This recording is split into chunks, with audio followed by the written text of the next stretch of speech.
अध्यक्ष बाबा साहब न हुए होते तो पता नहीं इस देश का संविधान कितना खतरनाक होता। ये हमारा सौभाग्य है।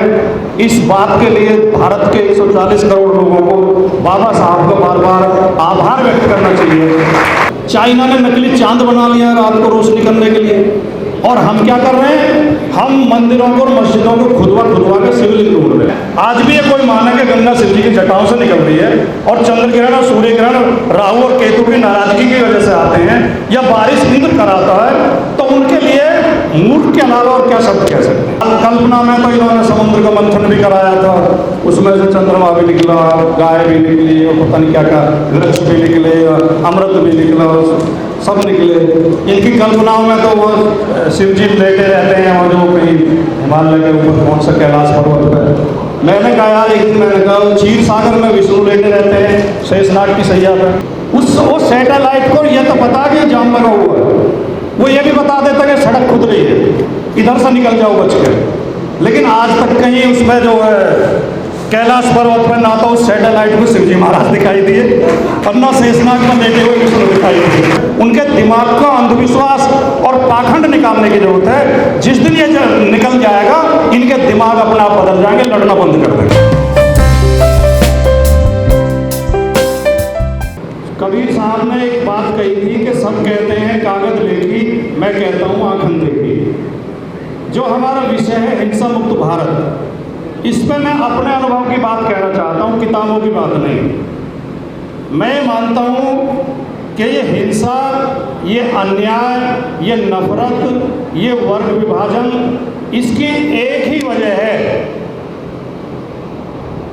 ठप दिमाग।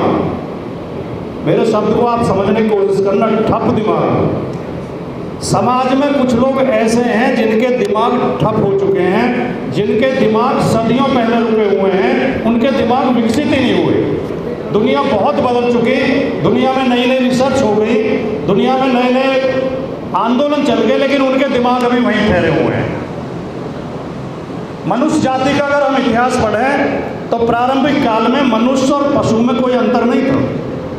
मनुष्य भी पशु की तरह बिना कपड़ों के रहता था, बिना घरों के रहता था, बिना समाज के रहता था, बिना परिवार के रहता था। प्राचीन काल की अगर हम सब वो इतिहास पढ़ें या कहानियाँ पढ़ें, तो भेड़िया और आदमी आमने सामने आ गए। अगर भेड़िया का दाव लग गया तो उसने आदमी को मार के खा लिया, और आदमी का दाव लग गया तो उसने भेड़िया को मार के खा लिया। हमारा हजारों साल का समय इस तरह गुजरा है। फिर धीरे धीरे मनुष्य का दिमाग विकसित होना शुरू हुआ, मनुष्य ने समाज बनाना शुरू किया, मनुष्य ने खेती करनी शुरू की, मनुष्य ने पशुपालन शुरू किया, बस्तियां बनानी शुरू की, और धीरे धीरे सामाजिक संबंध स्थापित हुए।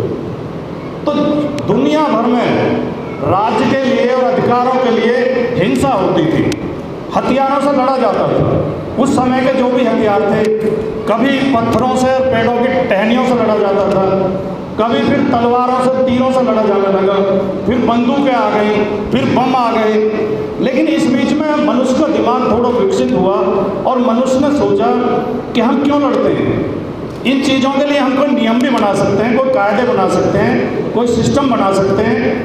तो धीरे धीरे जो समाज सब हो गए और जो मनुष्य सब हो गए, उन्होंने हिंसा का सहारा लेना बंद कर दिया, और ताकत से फैसले ना करके दिमाग से, विचार से फैसले होने लगे।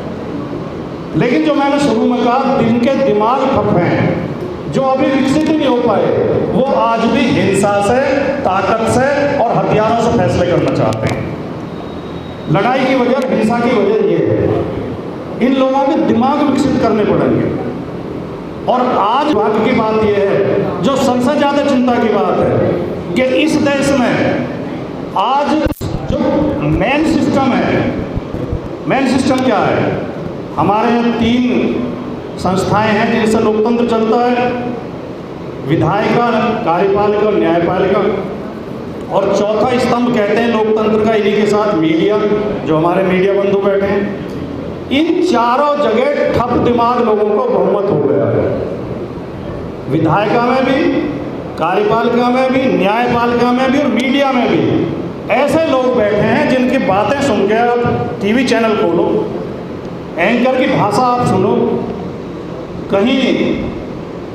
अब मैं पढ़ रहा था कि जापान वाले ये रिसर्च कर रहे हैं कि पानी में से हाइड्रोजन को अलग कैसे किया जाए। पानी में ऑक्सीजन और हाइड्रोजन होती है, तो हाइड्रोजन अगर अलग करने की विधि वो आज काफ़ी हद तक उन्हें सफलता मिल गई है। जिस दिन वो पानी में ऑक्सीजन से अलग हाइड्रोजन कर लेंगे, उस दिन पानी से गाड़ियाँ चलनी शुरू हो जाएंगी उस हाइड्रोजन की ऊर्जा में परिवर्तित करके हाइड्रोजन को, और ये डीजल पेट्रोल की ज़रूरत नहीं पड़ेगी। वो इस पर रिसर्च कर रहे हैं। अमेरिका में मेडिकल साइंस में रिसर्च चल रही है और शायद बन गया है आर्टिफिशियल ब्लड। उन्होंने नकली खून बना लिया है। अगर खून की जरूरत पड़े और खून ना मिल पाए तो वो नकली खून से भी आदमी का जीवन बच जाएगा। उसका अभी प्रयोग तो हो गए लेकिन वो बाजार में नहीं आया। नकली हार्ट बना लिया है। चाइना ने नकली चांद बना लिया है रात को रोशनी करने के लिए। और हम क्या कर रहे हैं, हम मंदिरों को और मस्जिदों को खुदवा कर शिवलिंग ढूंढ रहे हैं कि कहाँ कहाँ शिवलिंग है, कहाँ कहाँ हनुमान जी की मूर्ति है, कहाँ कहाँ देवता मिलेंगे। तो ये हमारे ठप दिमाग हैं। जब मनुष्य को ज्ञान नहीं था, मनुष्य के पास जानकारी नहीं थी कि रात और दिन कैसे होते हैं, बारिश कैसे होती है, भूकंप कैसे आते हैं, ओले कैसे पड़ते हैं, तो उसने कल्पना कर ली कि बारिश कैसे होती है। ये इंद्र देवता है, इंद्र देवता आदेश देता है बादलों को, जाओ बारिश करके आओ। बारिश ना हो तो क्या करें, बोले इंद्र देवता को खुश करने के लिए यज्ञ करो, उसकी पूजा करो, उसे चढ़ावा चढ़ाओ। रात दिन कैसे होते हैं, वो लोग बोले निमी देवता है, पलक बंद कर लेता, रात हो जाती है, पलक खोल देता, दिन हो जाती है। भूकंप कैसे आता है कि धरती जो गाय के सिंगों पर रखी हुई है, जब एक सिंग दुखना लगता है तो गौ माता दूसरे सिंग पर बदल लेती है, भूकंप आ जाते हैं। चंद्रग्रहण सूर्य ग्रहण कैसे पड़ते हैं, मतलब काल्पनिक। यहाँ तक है ना, ये नहीं पता था कि गंगा कहाँ से निकलती है। और इतनी कोशिश नहीं करी कि जाकर यार हिमालय पे चढ़ कर देख लो कहाँ से नदी निकल रही है। बोले जी ब्रह्मा जी कमंडल में आती है, ब्रह्मा जी कमंडल से शिव जी की जटाओं में आती है, फिर शिव जी ने जटा खोली, भगीरथ आगे चल दिए, गंगा पीछे पीछे चल दी, गंगा नालू को बकरी हो गई, उसके पीछे पीछे चल रही। लेकिन चलो उस समय मान लें कि हम प्रारंभिक काल में थे, हमारे पास जानकारी नहीं थी, हमारे पास संसाधन नहीं थे। लेकिन आज के समय में भी कोई इन बातों को माने, आज भी ये कोई माने कि गंगा शिव जी की जटाओं से निकल रही है, और चंद्र ग्रहण और सूर्य ग्रहण राहु और केतु की नाराजगी की वजह से आते हैं, या बारिश इंद्र कराता है, तो उनके लिए मूर्ख के अलावा और क्या शब्द कह सकते हैं। लेकिन दुर्भाग्य ये है कि ऐसे मूर्खों का बहुमत देश में आज फिर से हो गया है। 1950 में संविधान लागू होने के बाद मैं समझता हूँ, जो भी वक्ता कह रहे थे कि अगर इस संविधान निर्मात्री सभा में जो इसकी जो प्रारूपण समिति थी, अगर उसके अध्यक्ष बाबा साहब न हुए होते तो पता नहीं इस देश का संविधान कितना खतरनाक होता। ये हमारा सौभाग्य है। इस बात के लिए भारत के 140 करोड़ लोगों को बाबा साहब का बार बार आभार व्यक्त करना चाहिए कि वो एक महामानव, एक मैं समझता हूँ कि ज्ञात इतिहास में, और ये बात मैं आज नहीं कर, मैं बहुत बार बोलता हूँ, लाल सिंह गौतम हमारे साथी ने, पता है मैं बहुत जगह बोलता हूँ, भारत के ज्ञात इतिहास में बाबा साहब से बड़ा विद्वान दूसरा नहीं हो। जो इन्होंने काल्पनिक बना रखे हैं वो तो अलग बात है। कल्पना में तो इन्होंने समुद्र का मंथन भी कराया था, उसमें से चंद्रमा भी निकला, गाय भी निकली, और पता नहीं क्या क्या वृक्ष भी निकले, अमृत भी निकला, सब निकले। इनकी कल्पनाओं में तो वो शिव जी लेटे रहते हैं, और जो कहीं हिमालय के ऊपर कौन सा कैलाश पर्वत पर। मैंने कहा यार, एक दिन मैंने कहा क्षीर सागर में विष्णु लेटे रहते हैं शेषनाग की सैया पर।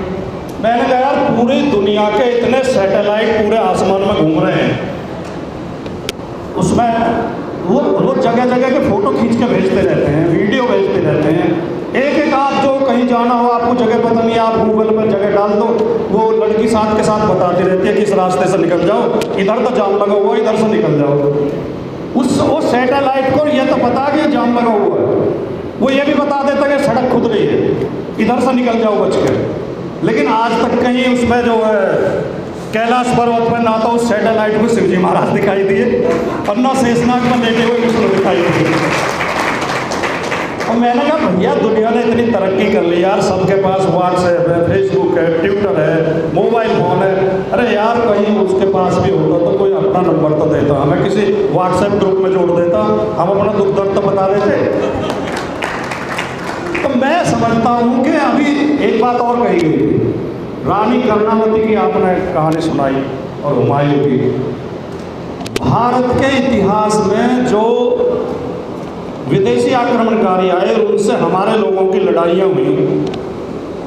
चाहे 712 में सबसे पहले मोहम्मद बिन कासिम आया, उसके बाद महमूद गजनबी के आक्रमण हुए, मोहम्मद गौरी के हुए, बाबर आए 1526 में, पानीपत में लड़ाई हुई इब्राहिम लोदी की सेना से, और उसके बाद की लड़ाई राणा सांगा से उसकी लड़ाई हुई, बाबर की लड़ाई हुई, या शिवाजी से लड़ाइयाँ हुई औरंगजेब के ज़माने में। मैं बहुत गंभीरता से, बहुत जिम्मेदारी के साथ कहना चाहता हूँ, इस हॉल में ज़्यादातर पढ़े लिखे लोग बैठे हैं, आप सबको जानकारी होगी, लेकिन मैं इस बात को दोहराना चाहता हूँ कि भारत के इतिहास की एक भी लड़ाई ऐसी नहीं है जिसमें एक ओर सारे हिंदू खड़े हों और दूसरी ओर सारे मुसलमान खड़े हों।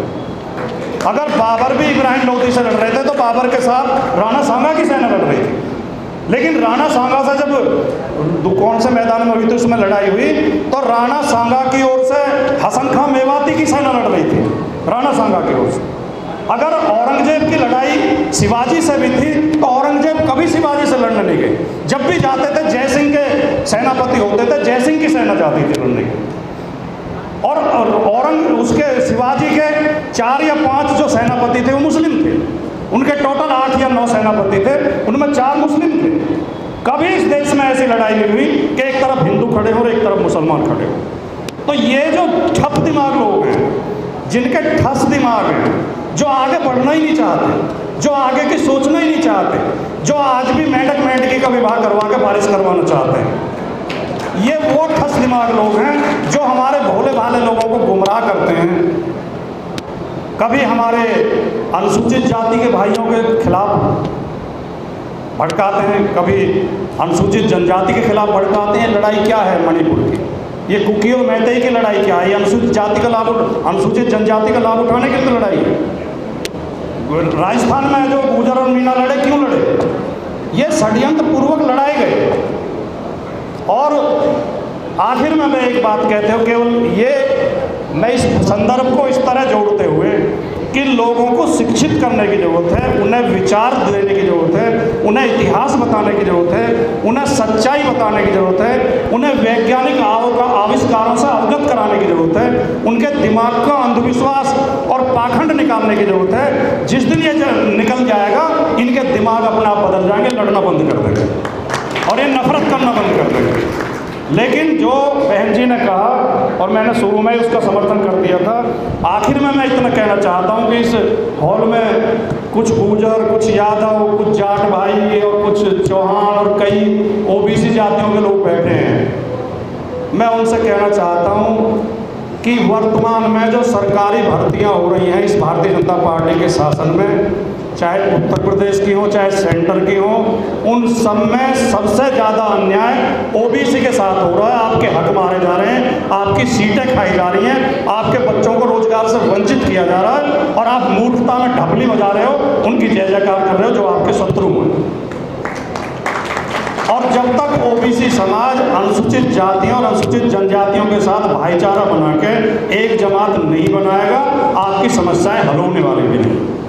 तो साथियों, बहुत बहुत बधाई और बहुत बहुत शुभकामनाएं देते हुए इतना सुंदर आयोजन आपने किया। मुझे आदत है चेहरे पढ़ने की, कुछ लोग समझ में आएंगे, कुछ की समझ में नहीं आएगा। चेहरा आप पढ़ के देखना, कभी किसी आदमी के चेहरे की ओर गौर से देखना, उसके चेहरे को पढ़ने की कोशिश करना, ये सबसे अच्छा अध्ययन है, किताबों से अच्छा अध्ययन है। मैं कहीं बाजार में भी बैठ जाता हूँ तो जो लोग निकल रहे होते हैं, मैं बहुत गौर से उनके चेहरे देखता हूँ। ये आदमी घर से लड़के आया होगा, ये आदमी दुखी है, ये आदमी जो है खुश है, ये आदमी कामयाब है, ये आदमी नाकाम। तो मैं चेहरे पढ़ रहा था बैठ के, मैं दिल की बात कहना चाहता हूँ। मुझे एक एक चेहरा प्रबुद्ध और विद्वान और विचारशील लग रहा था। इसलिए बेशक इस कार्यक्रम में कम लोग हैं, लेकिन आप सब ऐसे लोग हैं जो एक एक आदमी 1-1 लाख लोगों को समझा सकता है। यही हमारा मिशन होना चाहिए, हमें ये विचार ज़्यादा से ज़्यादा लोगों तक पहुँचाना चाहिए।